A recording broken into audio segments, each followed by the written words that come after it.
Welcome to Fanbase, a deep dive into the greatest rivalry in sports, episode 97, R.I.P. NYY. You look like you're reading like a eulogy over there. With my little notebook? Yeah. I get made fun of. These are like dollar notebooks, but I have everything in here. It's like you don't see those after college. Like you You don't see them after elementary school. Yeah, well, my high schoolers use those. But it's like, yeah, they go get the composition notebook. Yeah, it's a composition. Get the composition But notebook. I have like 50 of these, and I actually, even though it's all chicken scratch, I can go back, and if I can't find a phone number, or I try to date them, and they're amazing. And right now I have today's rundown. Series, Cashman, Boone, Judge, World Series predictions. That's your rundown for the show. If we were PTI, that's what you'd see on the side. I mean, I guess for me, you just got to give me your impressions based on the 4-game sweep by the Astros. Speaking for every Yankees fan, garbage. That's my main impression. It was just crap. I mean, Surprised? I'm a little surprised it was that bad, right? Like, I thought they would at least. I mean, I thought they'd win in 6 games, right? I said that, but that's a Yankee fan saying that. Like, in reality, like the Astros are a better team. Everybody knew it. Yep. But you think you'd at least show up and do something, right? They didn't do anything. Like, what did they do? Harrison Bader kind of showed up a little bit, but he also made a crucial error in the outfield. But other than that, what did the Yankees really do? And they didn't show anything. Fight. Anything. And I wonder, because there's something about the pinstripes and making everybody cut their hair and their mustaches. There's it almost feels like a lack of personality. Right. It's like you come to the Yankees and all of a sudden you lose your personality or something. It's almost like you're like part of a boarding school or a prison or just a cult. And yes. So I don't. It's hard for me. It's been this way forever to have a sense of the team chemistry. And then when something like this happens, I'm like, they must not have great chemistry. Right, but at the same time, that's been like that forever, and they've won, right? They've won in the past. So, I mean, I don't think you can attribute it to, like, them shaving a beard or not being able to grow their hair past No, it. but I'm making a broader comment about, like, they've always been a hard team to read. Yeah, and the chemistry, I don't think was there. I think Judge was burned out. People were hurt, but you're not to make excuses, but the people that are in the lineup have to hit, and the managers have to make the right calls. And it was a disaster all the way around. It literally was a disaster all the way around. Anytime the Yankees had a chance, it was like, what can we do next to screw this up? Right. And, I want to bring up Josh Donaldson for a second because I'm not as passionate about it as you are. But I watched very little of the series, but the 2 times I watched, he struck out looking in a big spot. It wasn't like, no, the one he swung at a high ball that was clearly 2 feet out of the strike zone. Swing. That's not even like a swing. It's like you could have went out there and had anybody go out there. So he literally seemed like he was an out the second he walked up to the plate. Zero confidence, zero like any sort of fight in the box, anything. You hit the nail right on the head. Zero anything. It's just so annoying. I'm sitting there thinking about it, and I'm watching him with those lame-ass swings in the box. Just awful. Awful at bats. Like, I could have went up there and done that. Exactly what I was thinking. So bad, dude. 10 strikeouts in 4 games. And he kept going out there. He sucks. I can't stand Josh Donaldson. And somehow Cashman, Awful. Cashman said he has no interest in Bryce Harper. Bryce Harper makes only $2 million more than Josh Donaldson, and Bryce Harper is exactly what you just talked about. Passion. Yes. And exactly what my youngest son said to me. He goes, you know what the Yankees needed? The Yankees need a Judge to play like Bryce Harper or anybody. Yeah. But obviously Judge is your marquee player, right? And you got a 13-year-old saying that. He's got it figured out. Yet you parade the same bozo out there every day. You're not going to sit Judge, right? You're not going to sit Rizzo. You're not going to sit Bader. You can sit Josh Donaldson. You can work your way around that. He looked oh, my terrible. God, awful. To make it worse that you got swept by the Astros, you paraded like a Little League lineup out there and looked like fools. His name is John Senecal, and he's ranting. Yes, I love it. I love it. I can't listen because I've been bitching about Josh Donaldson from day one. Yeah. From day one, it was like once Joey Didn't you Gallo go through left, your podcast? Didn't you listen to old podcasts to find the spot? It was March 14th. I was pissing and moaning about him. Why did they get him? Why did they take that contract on? Now they're on the hook next year. No one's going to take that guy, especially after that resume. Nobody. Oh my God, you're saddled with him.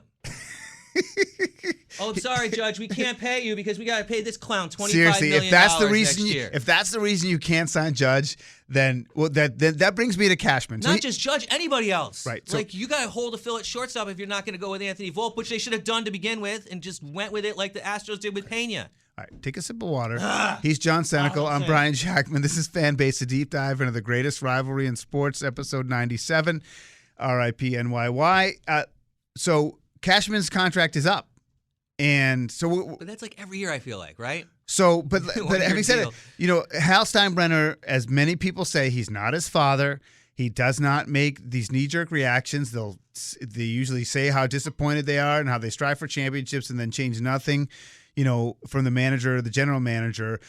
But he is up, and at some point, my only thing with Cashman is like I don't like firing people. I think he's obviously smart and he's obviously capable, but the bottom line is that he's not winning. Right. And if winning is your standard, then maybe he's got to go. But then my next question is, who goes into that role? Are you going to get some, Chaim Bloom number cruncher Are you going to get someone from outside the organization? Right, which is something that's not really that they want to do, and they do have, in the modern times post, George, they've had a lot of consistency, and I just don't know what would be better. Well, I think when you talk about Brian Cashman, right, we'll start with him instead of Aaron Boone, right? We'll talk about Cashman.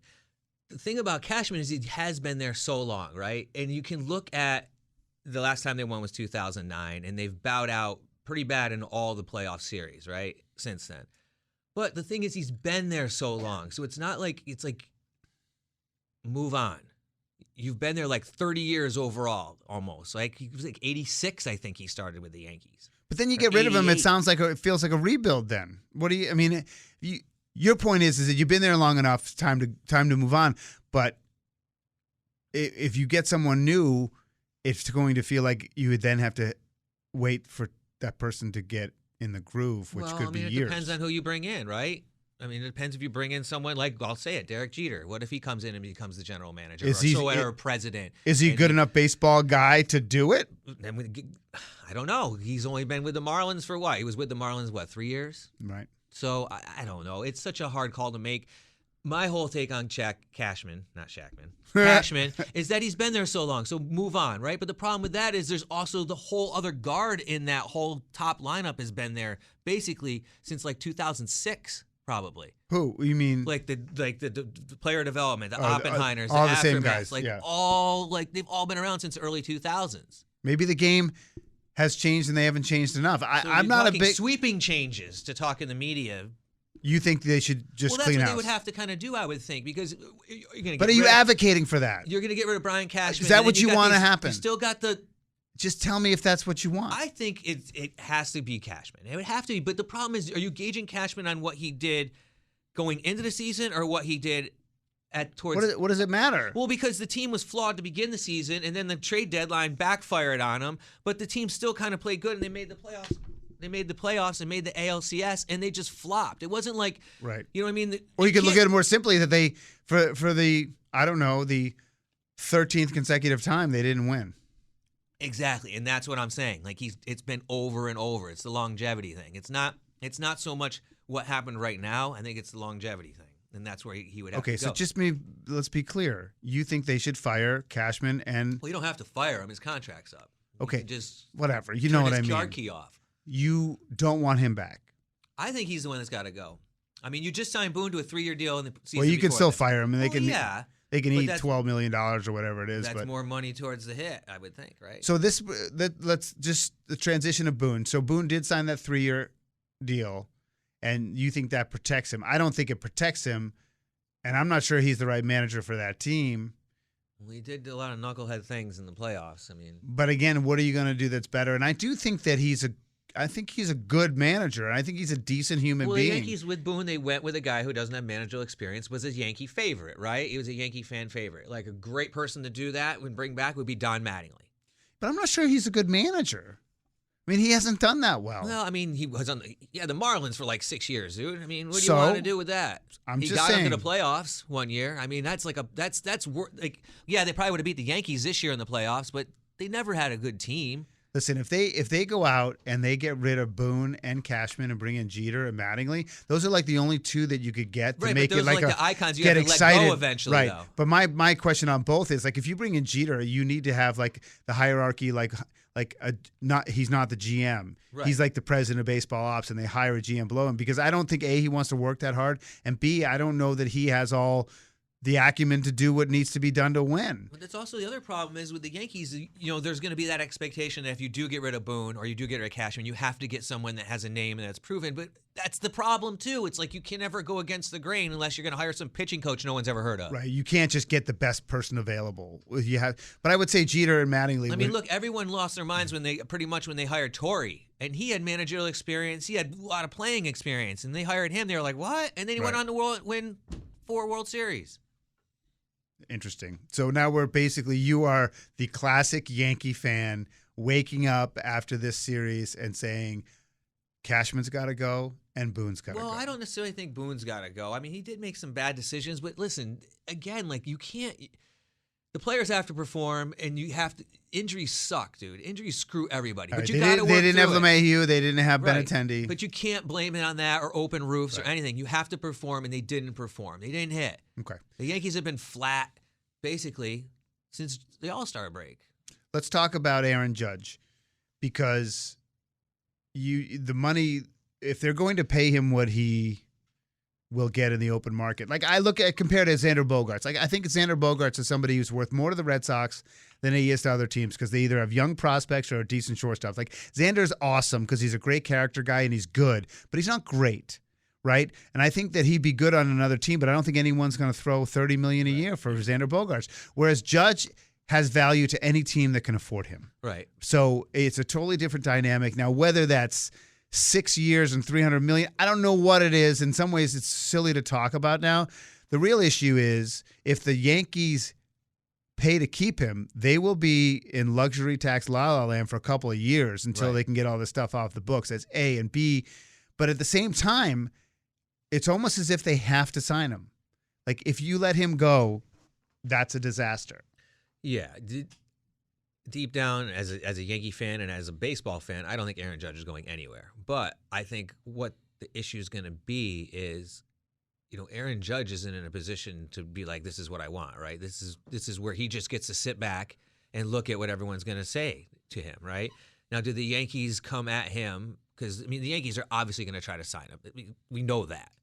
Do they come at him where they're like above what everybody else is going to be, or are they going to be at that same kind of level where what he turned down? And we were all like, before the season, you're like, what are you, nuts? Like, why would you turn that money down, right? So I feel like they got a really thin line to walk with him, right? Well, because if they say, well, let's see what the market is, then they're waiting him out, or they could lose him, right? And so you don't want to do that. But if I would hope. Listen, I would hope that the Yankees always get last raps, right, Adam? But you never know, right? If San Francisco calls and all of a sudden they're like, hey, we're going to give you $50 million a year, come home, your parents can come with you every night. That's going to be a lot hard to turn down if it's a 9-10-year deal, right? Well, but at the same time, you would hope that the respect is there, that the Yankees late in the game. That's why I'm saying it's crucial to see what happens, who blinks, because someone's going to come right out and just throw money at them. You would think one of those teams like Texas, they're always willing to throw money. Then that really brings me to the interesting thing, which is the who, because he doesn't have to stay in right field, but you got Mookie Betts in right field for the Dodgers. There's DHing that can happen too, which eventually Mookie can play second, and Mookie can play center. I mean, whatever it is, but their payroll's high. The Red Sox, it's not really in keeping with their philosophy right now. But they do have a lot of money. I think the Red Sox might have like $50 million coming off the books. Or it's a lot of money. And you talk about Texas, maybe they're ready to contend. I mean, the Braves probably can't do it.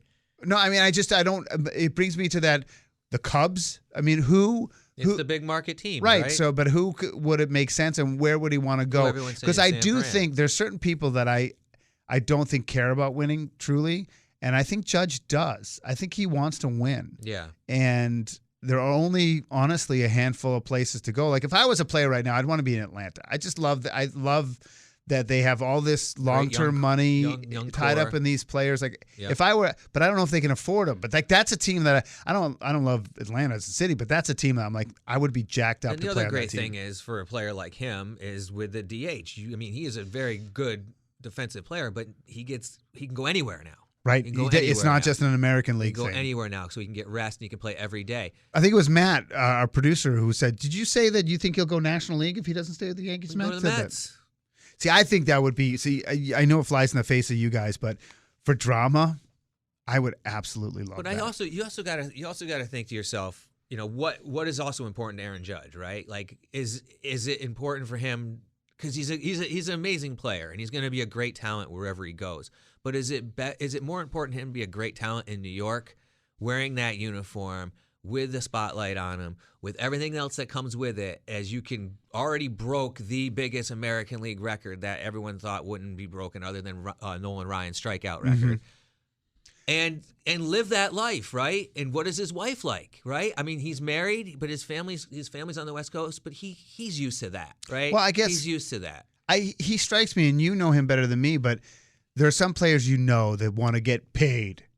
He wants to get, but I think that being like his legacy seems, again, this is all just speculation, but he does seem old school in that sense. Yeah. Like, I think that part of him would like to be on the same team for his whole career, go down as a Yankee legend and go into the Hall of Fame. Absolutely. Like, there's part of me that thinks he probably thinks about that. Yeah, and I mean, and you look at the contract that he turned down, and then the What were the terms on that? It was there was all different ones. It was like 8 years, 300, and it averaged out to like $33 million a year. Okay, so he's going to make at least 10 more than that. I would think. Yeah, I would think.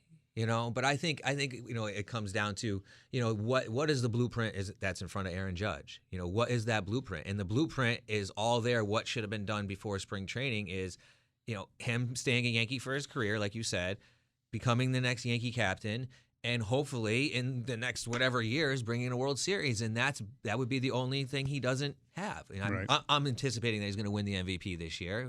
We can talk about that in another episode.